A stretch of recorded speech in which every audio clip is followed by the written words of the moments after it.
नसीरुद्दीन जोश में आ गए। हमने न लगाया होता खोमचा तो आज क्या यहाँ बैठे होते। अब पत्रकार साहब का समर्थन पाकर मियाँ साहब को ज़रा जोश आ गया, तो वह इस बात को तो मानते हैं कि उनके पूर्वजों की मेहनत उनकी प्रसिद्धि में है, लेकिन साथ साथ वो अपना योगदान भी मानते हैं, अपनी मेहनत भी मानते हैं अपनी प्रसिद्धि में। तो उन्होंने कहा कि केवल बुजुर्गवारों का हमको सिखा के चले जाना ही काफ़ी न था। अगर हम इतनी मेहनत न करते तो आज ये दिन न होता कि हम इतने प्रसिद्ध होते। अब मियाँ को खोमचे वाले दिनों में भटकते देख हमने बात का रुख मोड़ा। आपने ख़ानदानी नानबाई होने का जिक्र किया, क्या यहाँ और भी नानबाई हैं? अब यहाँ पत्रकार महोदय देखते हैं कि ये फिर पिछले दिनों में कहीं गुम न हो जाएं, तो इसलिए बात बदलने के लिए उन्होंने कहा कि आपने जिक्र किया था कि आप ख़ानदानी नानबाई हैं, तो यहाँ क्या आप जैसे और भी नानबाई हैं? मियाँ ने घूरा, बहुतेरे पर ख़ानदानी नहीं। सुनिए, दिमाग में चक्कर काट गई एक बात। हमारे बुजुर्गों से बादशाह सलामत ने यूँ कहा, मियाँ नानबाई कोई नई चीज़ खिला सकते हो, हुक्म कीजिए जहाँ बना। तो मियाँ ने पहले तो घूरते हुए हमारी तरफ देखा और फिर उत्तर दिया कि जी हाँ, हमारी तरह यहाँ बहुतेरे नानबाई हैं, पर हमारी तरह ख़ानदानी नहीं है। अब आपने ख़ानदानी नानबाई का जिक्र किया तो सुनिए, एक बात याद आ गई है। एक बार बादशाह सलामत ने हमारे बुजुर्गों से कहा था कि मियाँ नानबाई कोई ऐसी चीज़ बनाओ जिसमें न आग का काम हो और न पानी का। तो पत्रकार कहते हैं कि क्या उनसे बनी ऐसी चीज़? क्यों न बनती साहिब, बनी और बादशाह सलामत ने खूब खाई और खूब सराही। मियाँ साहब कहते हैं उत्तर देते हुए कि जी हाँ, हमारे पूर्वजों ने ऐसी चीज़ बनाई जिसमें ना आग का काम था और न पानी का, और बादशाह सलामत ने खूब पेट भर खाया और खूब तारीफ़ की। यहाँ सरासर वो डींगे हाँक रहे हैं, ऐसी चीज़ दुनिया में बन ही नहीं सकती जिसमें न आग का काम हो और न पानी का। लगा हमारा आना कुछ रंग लाया चाहता है, बेसब्री से पूछा, वह पकवान क्या था, कोई खासी चीज़ होगी? तो अब पत्रकार महोदय को लगा कि लगता है कोई नई जानकारी मिल जाएगी कि ऐसी कौन सी चीज़ है जिसमें ना आग का काम लगता हो न पानी का, वो बन जाती हो और लोग खाते भी खूब हो। तो ऐसा लगता है कि कुछ नया जानने को मिलेगा। तो उनकी जिज्ञासा बढ़ गई, तो कहा कि ज़रूर कोई ख़ास चीज़ रही होगी। मियाँ कुछ देर सोच में खोए रहे। सोचा पकवान पर रोशनी डालने को हैं कि नसीरुद्दीन साहिब बड़ी रुखाई से बोले, यह हम न बतावेंगे। अब यहाँ पत्रकार महोदय को ऐसा लग रहा है मियाँ साहब को देखकर कि वो किसी सोच में डूब गए हैं, और उनको देखकर ऐसा लगा कि लग रहा है मेरी बात का उत्तर देने ही वाले हैं।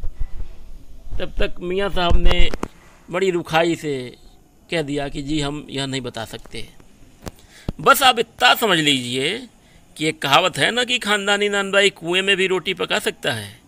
कहावत जब भी गढ़ी गई होगी हमारे बुजुर्गों के कर्तव्य पर ही पूरी उतरती है। अब मियाँ साहब ने एक नया लतीफ़ा उनको सुना दिया, मुहावरा सुना दिया कि देखिए, आपने एक कहावत सुनी होगी कि नानबाई चाहे तो कुएं में भी रोटी पका सकता है। तो बस यूँ समझ लीजिए कि ये कहावत हमारे बुजुर्गों के गुणों को देखकर ही बनाया गया होगा। मज़ा लेने के लिए टोका, कहावत यह सच्ची भी है कि मियाँ ने तरेरा, और क्या झूठी है? आप ही बताइए, रोटी पकाने में झूठ का क्या काम? झूठ से रोटी पकेगी? क्या पकती देखी है कभी? रोटी जनाब पकती है आँच से, समझे? सिर हिलाना पड़ा, ठीक फरमाते हैं।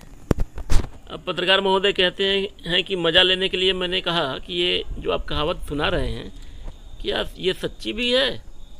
तो मियाँ ने घूरते हुए कहा, और क्या झूठी लगती है आपको? आप ही बताइए, रोटी पकाने में झूठ का क्या काम? झूठ से कहीं रोटी पकती है? क्या आपने झूठ से कभी रोटी पकती हुई देखी है? रोटी जनाब पकती है आँच से, यानी रोटियाँ पकाने में आँच का काम होता है, आँच लगाना पड़ता है, समझे? तो मजबूरी में पत्रकार साहब को सिर हिलाना पड़ा कि आप ठीक कहते हैं। इस बीच मियाँ ने किसी और को पुकार लिया, मियाँ रहमत इस वक्त किधर को? अरे वह लौंडिया ना आई रुमाली लेने, शाम को मंगवा लीजो।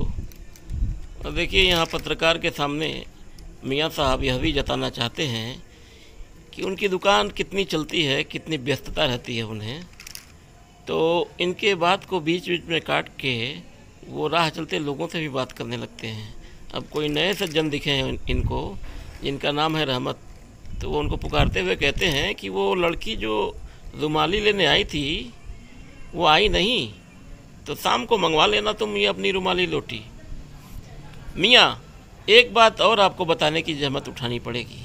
अब इधर पत्रकार साहब फिर बोल पड़े कि देखिए, एक बात तो आपको और बतानी पड़ेगी। मियाँ ने एक और बीड़ी सुलगा ली थी, तो कुछ फुर्ती पा गए थे।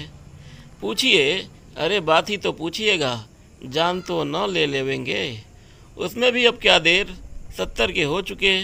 फिर जैसे अपने से ही कहते हों, वालिद मरहूम तो कूच किए 80 पर, क्या मालूम हमें इतनी मोहलत मिले न मिले। अब पत्रकार साहब कहते हैं कि देखिए, आपको एक बात और बतानी पड़ेगी। तो मियाँ साहब कहते हैं ठीक है, बात ही तो पूछिएगा, जान तो न ले लीजिएगा। और इस बीच उन्होंने एक और बीड़ी सुलगा ली थी, इसलिए तरोताज़ा हो गए थे। और फिर खुद ही कहते हैं कि उसमें भी अब क्या देर है, 70 साल के तो हो ही चुके हैं। हमारे वालिद मरहूम यानी हमारे पिताजी 80 की उम्र में कूच कर गए थे, लेकिन पता नहीं हमें उतनी जीवन जीने की मोहलत मिले न मिले। इस मजमून पर हमसे कुछ कहते न बनाया तो कहा, अभी यह जानना था कि आपके बुजुर्गों ने शाही बावर्ची खाने में तो काम किया ही होगा। पत्रकार महोदय कहते हैं कि अब इस बात पे हम कुछ कह न सके कि आप कितना जिएंगे। तो मैंने अपना प्रश्न उनसे पूछा कि क्या आपके बुजुर्गों ने शाही बावर्ची खाने में काम किया था। मियाँ ने बेरुखी से टोका, वह बात तो पहले हो चुकी ना। तो फिर मियाँ साहब रुखाई से बोल पड़े, यह बात तो पहले हो चुकी है। देखिए, यहाँ जब भी बादशाह सलामत और शाही बावर्ची खाने की बात होती है, मियाँ इस बात को टाल जाना चाहते हैं। और ऐसा इसलिए है कि वह सरासर झूठ बोल रहे हैं। अपनी दुकान को चलाने के लिए उन्होंने यह बात फैला रखी है। उनके दादा परदादा ने कभी बादशाह सलामत के यहाँ नौकरी नहीं की है। आगे आपको इस बात का पता चल जाएगा, यह अंदाज़ा हो जाएगा। तो मियाँ ने रुखाई से कहा कि यह बात पहले हो चुकी है। तो पत्रकार महोदय ने कहा कि हो तो चुकी साहिब, पर जानना यह था कि दिल्ली के किस बादशाह के यहाँ आपके बुजुर्ग काम किया करते थे। अब पत्रकार महोदय ने कहा कि उस बादशाह का नाम बताइए जिसके यहाँ आपके दादा परदादा काम किया करते थे। तो मियाँ साहब कहते हैं कि अजी साहिब, क्यों बाल की खाल निकालने पर तुले हैं, कह दिया ना कि बादशाह के यहाँ काम करते थे, तो क्या काफ़ी नहीं। उन्होंने कहा कि आपको ये क्यों जानना है कि किस बादशाह के यहाँ, आपके लिए क्या इतना काफ़ी नहीं है कि बादशाह के यहाँ काम किया करते थे। तो पत्रकार महोदय कहते हैं कि हम खिसियानी हंसी हंसे, है तो काफ़ी, पर ज़रा नाम जान लेते तो उसे वक्त से मिला लेते। यह उत्तर सुनकर के पत्रकार महोदय को क्रोध आ गया, लेकिन क्रोध तो जता नहीं सकते थे, नहीं तो जितना उत्तर आ रहा था वो भी नहीं आता। इसलिए उन्होंने हंसते हुए कहा कि है तो काफ़ी जितना बताया आपने, लेकिन अगर नाम भी बता देते उस बादशाह का, तो हम ज़रा उस बादशाह के समय को और आपके दादा परदादा के समय को आपस में मिला लेते। तो मियाँ साहब कहते हैं, वक्त से मिला लेते खूब, पर किसे मिलाते जनाब आप वक्त से। मियाँ हंसे जैसे हमारी खिल्ली उड़ाते हों। तो यहाँ पत्रकार साहब ने जब कहा कि उसे वक्त से मिला लेते, तो मियाँ साहब ऐसा लगा कि जैसे उनकी खिल्ली उड़ाने के अंदाज में कह रहे हूँ कि आप किसे वक्त से मिलाना चाहते हैं। वक्त से वक्त को किसी ने मिलाया है आज तक? यानी कोई ऐसा हुआ है जिसने दो वक्त को एक साथ मिला लिया हो? खैर पूछिए, किसका नाम जानना चाहते हैं? दिल्ली के बादशाह का ही ना, उनका नाम कौन नहीं जानता, जहाँ पना बादशाह सलामत ही ना। अब देखिए, यहाँ बादशाह का नाम जानना चाह रहे हैं पत्रकार महोदय, लेकिन यहाँ किसी बादशाह के यहाँ इनके दादा परदादा ने काम किया हो, फिर तो ये बादशाह का नाम बताएं। ये तो डींगे हाँक रहे हैं, तो किसी बादशाह का नाम तो इन्हें पता नहीं है। तो ये बादशाहों के नाम के पहले जो सम्मान सूचक शब्द लगते थे, बस वही गिना रहे हैं कि बादशाह सलामत। तो इन्होंने फिर पत्रकार महोदय ने पूछा, कौन से बादशाह? बहादुर शाह जफर की? मियाँ ने खींच कर कहा, फिर अलट पलट के वही बात, लिख लीजिए बस यही नाम। आपको कौन बादशाह के नाम चिट्ठी रुक्का भेजना है कि डाक खाने वालों के लिए सही नाम पता ही ज़रूरी है। तो जब अपनी तरफ से एक नाम सुझाया पत्रकार महोदय ने कि क्या बहादुर शाह जफर या कोई और, तो मियाँ चिढ़ गए और कहा चिढ़ते हुए कि फिर उलट पुलट के वही बात करते हैं आप, बस यही लिख लीजिए ना कि बादशाह सलामत के यहाँ। आपको क्या उस बादशाह के यहाँ कोई चिट्ठी या कोई संदेश पहुँचाना है कि डाक खाने वाले के लिए पता जरूरी हो, न पता मिले तो वो संदेश आपका न पहुँच पाएगा। हमें बीटर बीटर अपनी तरफ देखते पाया तो सिर हिला अपने कारीगर से बोले, अरे ओ बब्बन मियाँ, भट्टी सुलगा दो तो काम से निपटे। यह बब्बन मियाँ कौन है साहिब? मियाँ ने रुखाई से जैसे फांक ही काट दी हो।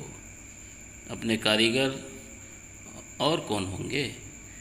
मन में आया पूछ लें, आपके बेटे बेटियां हैं, पर मियाँ नसीरुद्दीन के चेहरे पर किसी दबे हुए अंधड़ के आसार देख यह मजमून न छेड़ने का फैसला किया। पत्रकार महोदय कहते हैं कि हमें अपनी तरफ लगातार देखते हुए मियाँ नसीरुद्दीन ने पाया तो अपने कारीगर से बोले सिर हिलाते हुए कि अरे ओ बब्बन मियाँ, भट्टी सुलगा दो ताकि हम काम करके निपट लें, यानी रोटियां बना के काम ख़त्म करें। तो पत्रकार महोदय ने पूछा कि यह बब्बन मियाँ कौन है? तो ऐसा लगा जैसे खीरे की फांक काट दी जाती हो, 1 2 3 4 करके, वैसे ही उन्होंने हमारी बात काट दी बीच में ही और बोले, अरे ये अपने कारीगर हैं और कौन होंगे। तो मेरे मन में आया कि पूछ लूं कि आपके बेटे और बेटियां भी हैं, पर मियाँ नसीरुद्दीन के चेहरे पर मैंने अंधड़ का मतलब होता है तूफ़ान, तो किसी तूफ़ान को उनके चेहरे पे देखा, यानी अब वो खींच रहे हैं इनके सवालों से। इसलिए पत्रकार महोदय कहते हैं कि मैंने इस विषय को छेड़ने का फैसला नहीं किया, मतलब मैंने फैसला किया कि इस विषय को नहीं छेड़ेंगे, यानी उनसे ये नहीं पूछेंगे कि आपके कितने बेटे और बेटियां हैं। इतना ही कहा, ये कारीगर लोग आपकी शागिर्दी करते हैं, मतलब आप इन लोगों को सिखाते हैं, ये आपके शिष्य हैं? खाली शागिर्दी ही नहीं साहिब, गिन के मजूरी देता हूँ। 2 रुपये मन आटे की मजूरी, 4 रुपये मन मैदे की मजूरी। हाँ। तो पत्रकार महोदय ने जब ये पूछा कि ये कारीगर लोग आपके शागिर्द हैं, यानी आप इन्हें सिखाते हैं, तो मियाँ नसीरुद्दीन ने कहा कि केवल सिखाते ही नहीं हैं, गिन के मजदूरी भी देते हैं। 1 मन आटे का 2 रुपया और 1 मन मैदे का 4 रुपया, यानी 1 मन आटे की रोटी बनाते हैं तो 2 रुपये देता हूँ, और 1 मन मैदे की रोटी बनाते हैं तो 4 रुपये देता हूँ। ज़्यादातर भट्टी पर कौन सी रोटियां पका करती हैं? अब पत्रकार महोदय ने अगला सवाल लाग दिया। ये इसके पहले जो मन शब्द आया है, ये मात्रा का द्योतक है, जैसे किलो ग्राम होता है वैसे ही मन है। तो ज़्यादातर भट्टी पर कौन सी रोटियां पका करती हैं? पत्रकार महोदय ने अगला सवाल कर दिया कि कौन सी रोटियां ज़्यादा पकाते हैं आप। मियाँ को अब तक इस मजमून में कोई दिलचस्पी बाकी न रही थी, यानी अब मियाँ नसीरुद्दीन को इस विषय में कोई दिलचस्पी नहीं रह गई थी। फिर भी हमसे छुटकारा पाने को बोले, बाकर खानी, शीर माल, ताफ्तान, बेसनी, खमीरी, रुमाली, गाव दीदा, गाजेब बान, तुनकी। फिर तेवर चढ़ा हमें घूर कर कहा, तुनकी पापड़ से ज़्यादा महीन होती है, महीन। हाँ, किसी दिन खिलाएंगे आपको। तो बहुत सारी रोटियों के नाम गिना दिए मियाँ नसीरुद्दीन ने पत्रकार साहब को, जो नाम आपने अभी पढ़े। एकाएक मियाँ की आंखों के आगे कुछ कौंध गया। एक लंबी सांस भरी और किसी गुमशुदा याद को ताज़ा करने को कहा। उतर गए वो ज़माने और गए वे कद्रदान जो पकाने खाने की कद्र करना जानते थे। मियाँ अब क्या रखा है, निकाली तंदूर से, निकली और हजम। तो मियाँ साहब अचानक कुछ याद कर रहे हों, ऐसा भाव उनके चेहरे पर आया। एक लंबी सांस ली और कहा कि मियाँ अब वो ज़माने लग गए, वो ज़माने गए जब बनाने वालों की कद्र हुआ करती थी, पकाने और खाने वालों की कद्र हुआ करती थी।